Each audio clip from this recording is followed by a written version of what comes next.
ട്രംപിന്റെ പരാക്രമങ്ങൾ തൽക്കാലം മറക്കാം. പ്രതികാരത്തിന് ട്രംപ് 90 ദിവസത്തെ അവധി പ്രഖ്യാപിച്ചതിലൂടെ ഓഹരി വിപണിക്ക് സ്വാഭാവിക സാഹചര്യത്തിൽ പ്രവർത്തിക്കാമെന്നായിരിക്കുന്നു. ആ ആശ്വാസത്തിൽ നിന്നുള്ള ആവേശമാണ് കടന്നുപോയ വ്യാപാരത്തിന്റെ അവസാന ദിവസം വിപണിയിൽ കണ്ടത്. 1310 പോയിന്റ് ആയിരുന്നു സെൻസെക്സിലെ നേട്ടം. നിഫ്റ്റി കുതിച്ചത് 429 പോയിന്റ് ഉയരത്തിലേക്ക്.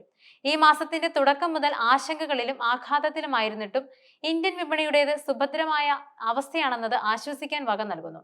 ഈ മാസത്തെ ഇതുവരെയുള്ള വ്യാപാര ദിനങ്ങളിൽ മറ്റു വിപണികൾക്ക് നേരിട്ട ഇടിവ് നോക്കുക. S&P 500 സൂചിക 6.13%, ഡൗ ജോൺസ് 5.73%, നാസ്ഡാക്ക് 5.27% എന്നിങ്ങനെയാണ് തകർച്ച രേഖപ്പെടുത്തിയത്. Brazil, China, Japan, UK, Germany, France, Hong Kong എന്നിവിടങ്ങളിലെ സൂചികകളുടെ തകർച്ച 3% മുതൽ 9.5% വരെ.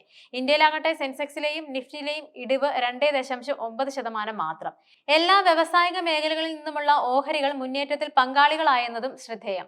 നിഫ്റ്റി മിഡ് ക്യാപ് സൂചിക 1.85% ഉയർന്നപ്പോൾ സ്മോൾ ക്യാപ് സൂചികയിലെ നേട്ടം 2.80% ആശ്വാസകരമാണ് ഇതൊക്കെയെങ്കിലും ഇന്നു മുതൽ ഏതാനും ആഴ്ചകളിൽ സുവ്യക്തമായൊരു മുന്നേറ്റ പ്രവണത വിപണിയിൽ പ്രകടമാകണമെന്നില്ല. വലിയ തോതിലുള്ള കയറ്റിറക്കങ്ങൾക്കാണ് സാധ്യത. രണ്ടാണ് കാരണങ്ങൾ.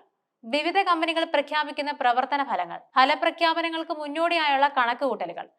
കണക്കുകളിൽ ചിലത് ആവേശകരമാവാം, ചിലത് നിരാശാജനകവും.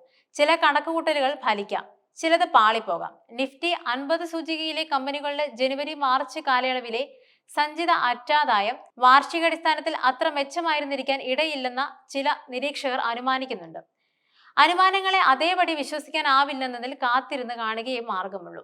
Infosys, HDFC bank, Hindustan Unilever, UltraTech cement, ICICI Prudential life insurance, doctor Reddy's, Hindalco, JSW steel, Bajaj finance തുടങ്ങിയ ഏതാണ്ട് എല്ലാ വ്യവസായ മേഖലകളുടെയും പ്രാതിനിധ്യ സ്വഭാവമുള്ള കമ്പനികളുടെ പ്രവർത്തന ഫലങ്ങൾ ഈ മാസം തന്നെ പുറത്തു വരുന്നുണ്ട്.